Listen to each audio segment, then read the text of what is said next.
La polisemia. La polisemia es la capacidad que tiene la mayoría de las palabras de la lengua para tener más de un significado. Bueno, ese sentido es según el contexto, ¿sí? Eh, Ahorita vamos a dar un poco más de ejemplos. La polisemia no es una cuestión de palabras aisladas, sino que precisa de una determinación del contexto. Esta puede especificarse en el entorno lingüístico, es decir, según países, según regiones, etc. Por ejemplo, esta frase que dice, en la rata vuelve siempre a la cueva. La rata se puede especificar o referir a un animal o, pues, según el contexto, a una persona, un ser humano que es ladrón. Y a la cueva se le puede especificar a un lugar natural o artificial subterráneo, ¿sí? O de pronto cueva en un ámbito diferente se podría especificar como un lugar donde las malas personas van a hacer cosas indebidas, ¿sí? El significado de las palabras se activa según el contexto. Entonces, en la frase, perdón, en la rata vuelve siempre a la cueva, se, se podría referir en este caso a una persona que va a una cueva a hacer cosas indebidas, ¿sí? Eh, el contexto y no son independientes entre sí, es decir, una palabra sola sí, tiene diferentes significados y pues según la palabra del contexto se complementan. Eh, por ejemplo, tenemos diferentes frases que dicen le falta cabeza. En este caso, pues cabeza se puede referir al físico, a una parte del cuerpo, la cabeza, pero en este caso le falta cabeza. mmm, Quiere decir que le falta inteligencia, le falta sentido común, puede ser, y pues no se refiere en este caso a le falta cabeza, o sea, física, sino que si fuera en ese caso sería le falta la cabeza, ¿sí? Es según el contexto de la frase y la oración. O le falta espalda. En este caso el texto se refiere a le falta fortaleza, le falta quizá ánimo o como se le dice en Colombia, berraquera. O de aquí en Colombia también se puede referir de espalda no con fortaleza o en el sentido físico como parte del cuerpo de la espalda, sino se le puede decir también a un cliente, oh, ese cliente tiene buena espalda, ¿sí? Es decir, que un cliente trajo mucha lucidez a un lugar, al local y vino más gente y compró. O en ese caso, bueno, tenemos otra oración que dice, dame una taza de café. Taza se refiere a un pocillo, un recipiente, el cual es un contenedor, ¿sí? Y en este caso, dame una taza de café no quiere decir a otro recipiente, sino ya se trata de la porción de la cantidad de la bebida, ¿sí? Otra forma más frecuente es que produce la polisemia es según la creación de la metafórica. Eso se entiende más o menos como un sentido literal o un sentido figurado, ¿sí? Es decir, volviendo a lo de la espalda. La espalda físicamente es en la parte del cuerpo, pero figuradamente podría ser buena compañía, fortaleza o más clientes, buenas ventas, algo así. Eh, por ejemplo, la palabra perejil tiene diferentes significados y pues el significado común en botánica pues es una planta o condimento que tiene diferentes salsas y guisos, etcétera, ¿sí? Pero en Argentina, perejil adquiere un significado diferente y significa tonto, ¿sí? Una palabra, usted me imagino que dirán, no sé, usted es muy perejil, muy bobito, no sé, algo así. Y bueno, tiene otro significado según la fonética y según en la República Dominicana hubo una masacre llamada Masacre del Perejil, el cual pues era como una persecución hacia los haitianos, el cual la policía dominicana a sus posibles víctimas le decían que pronunciaran la palabra perejil en español. Entonces para los haitianos es un poco complicado pronunciar la R y la J, entonces pues esa era una forma de identificarlos y perejil según el concepto o el contexto se puede definir o puede ser la vida y la muerte, ¿sí? Es decir, la palabra perejil en ese entonces tuvo que ser muy terrorífico y muy miedoso, ¿sí?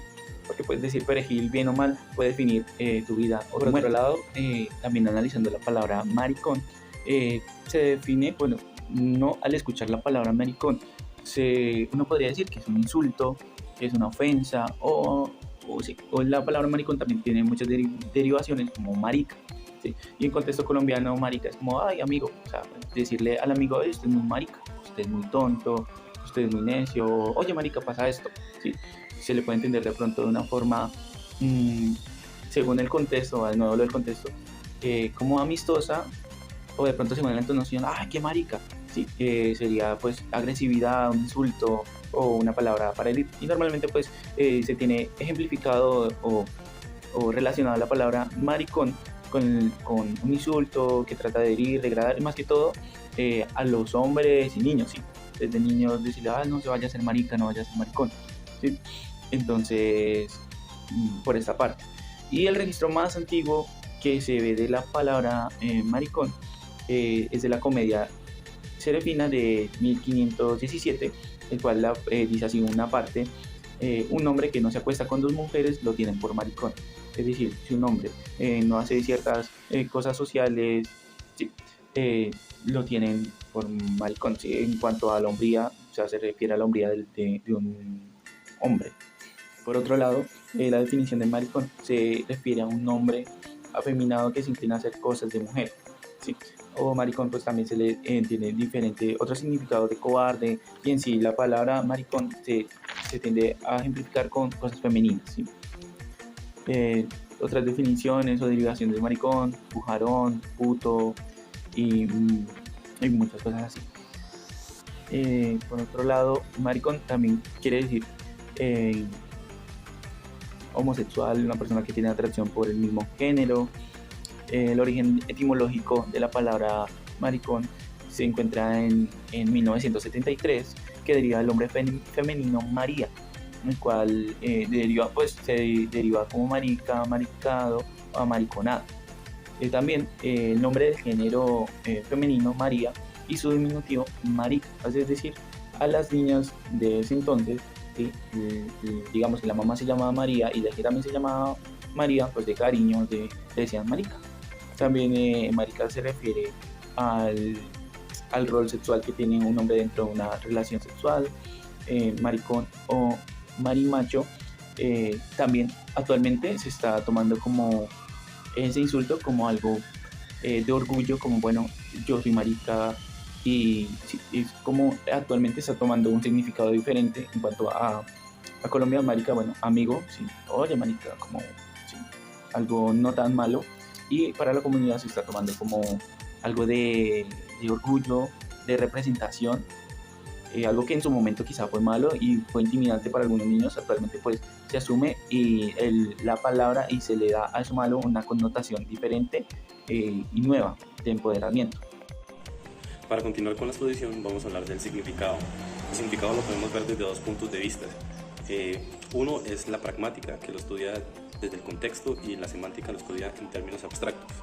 Para poder entenderlo hay que remitirnos a la red del lenguaje.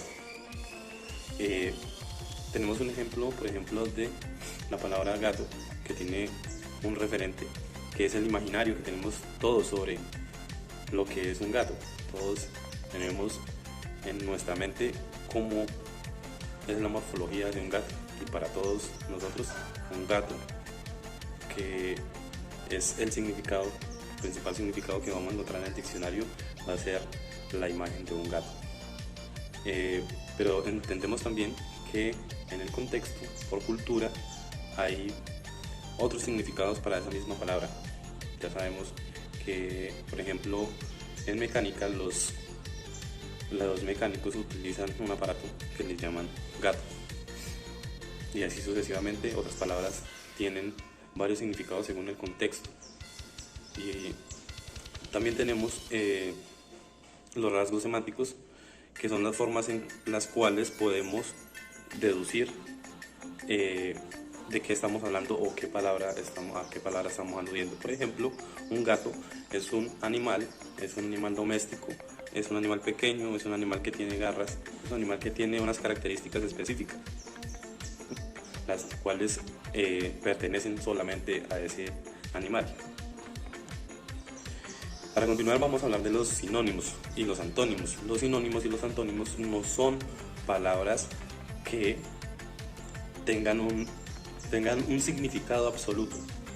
Hay palabras que se asemejan mucho, como podemos ver acá en el ejemplo, auto y coche.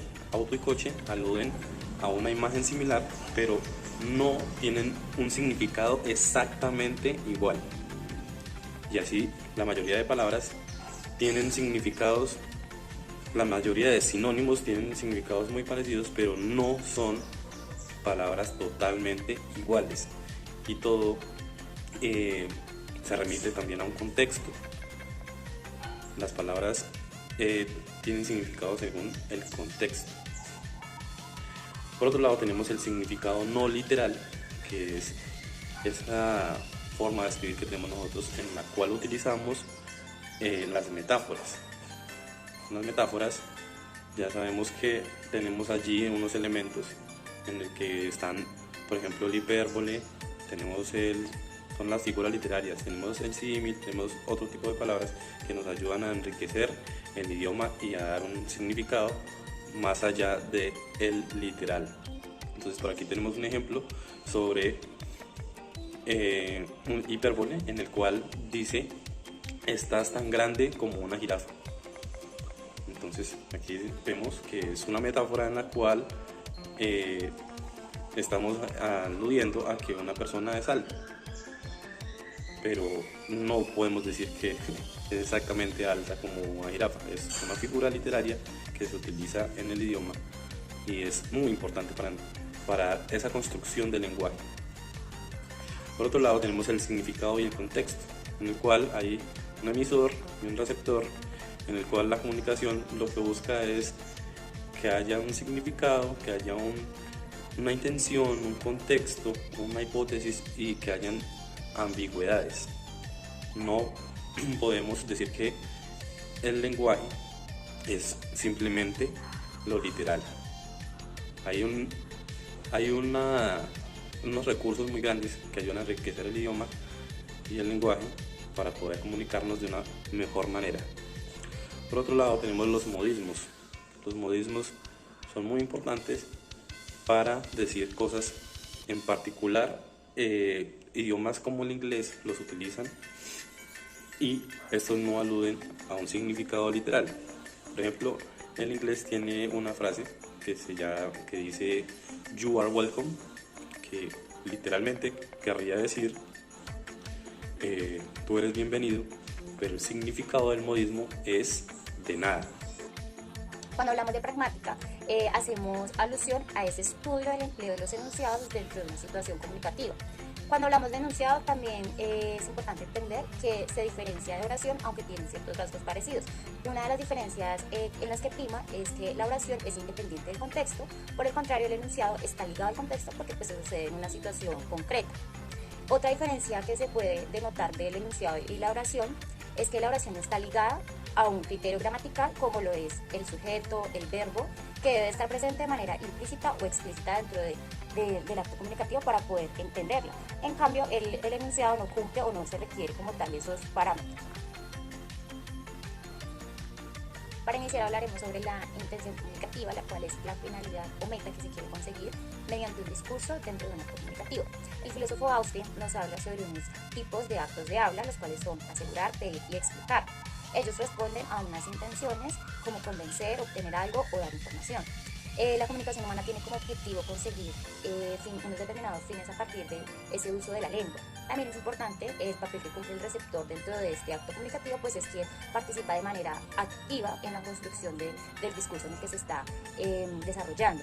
También el emisor hace ese uso del lenguaje con un fin e interpreta el discurso que tiene el emisor a partir de unas hipótesis que son realizadas de acuerdo a las intenciones que él tiene. Esas presuposiciones que tiene el receptor son mecanismos de inferencia, lo cual permite resolver esos problemas que surgen a través o dentro de una conversación. Bueno, como se hablaba anteriormente, dentro de la pragmática se estudia ese empleo de los enunciados. Entonces, ¿cómo se estudia los enunciados? Pues lo que realmente interesa saber es cuál es la función que cumple la palabra y cómo los interlocutores utilizan el lenguaje para comunicarse y cómo comunican lo que quieren expresar.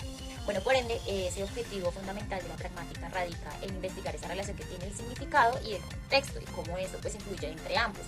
También pues la pragmática se ocupa del uso del lenguaje y no únicamente el lenguaje. ¿Por qué? Porque pues como tal el lenguaje, lo que es las palabras y las oraciones, se pueden estudiar aisladas del contexto. Por lo contrario, pues la pragmática se tiene que estudiar de una manera conjunta lo que hace que sean dos puntos o dos objetivos distintos en cada término. Cuando hablamos de la pragmática, entendemos o escuchamos varios términos o varios roles que se cumplen dentro de esta situación comunicativa, como lo es los hablantes. Ellos son esas personas que tienen la capacidad de hablar, independientemente de que sea de manera hablada como tal o no, y que también tengan pues un uso de la lengua. También hablamos del emisor, que son personas que emiten ese mensaje en un acto pues comunicativo. Estas dos personas están relacionadas con la producción. Un caso similar ocurre entre el oyente y el receptor.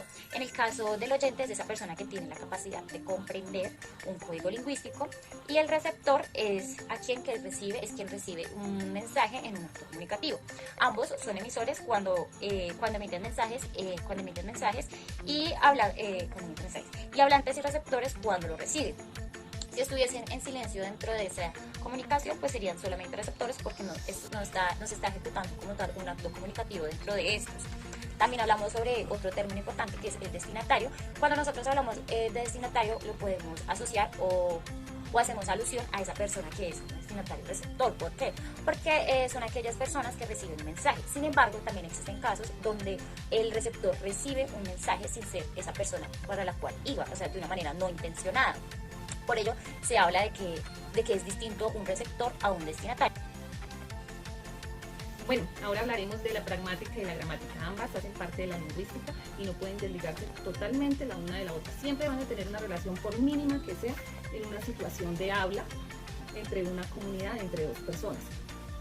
Por un lado, la gramática responde a la estructura de las palabras y las oraciones y se estudia con la morfosintaxis, mientras que la pragmática, según Escandel 1996, nos dice que es una disciplina que usa especialmente los factores extralingüísticos que tienen que ver con el uso del lenguaje y que no pueden identificarse meramente con un estudio gramatical.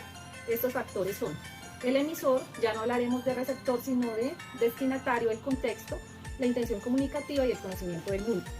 Así, vamos a analizar las siguientes oraciones. La primera dice, esta que son difíciles, está marcada con un asterisco, pues nos indica que es una oración gramaticalmente incorrecta o agramatical. La segunda, dame un vaso de agua. Vemos que es una oración que le falta información, por tanto no es correcta. Por otro lado, podemos hacer un estudio pragmático de una situación comunicativa en la que un padre pregunta lo siguiente a sus hijos: ¿quién quiere ir a la playa? Y vemos que Pablito le responde, quiero ir.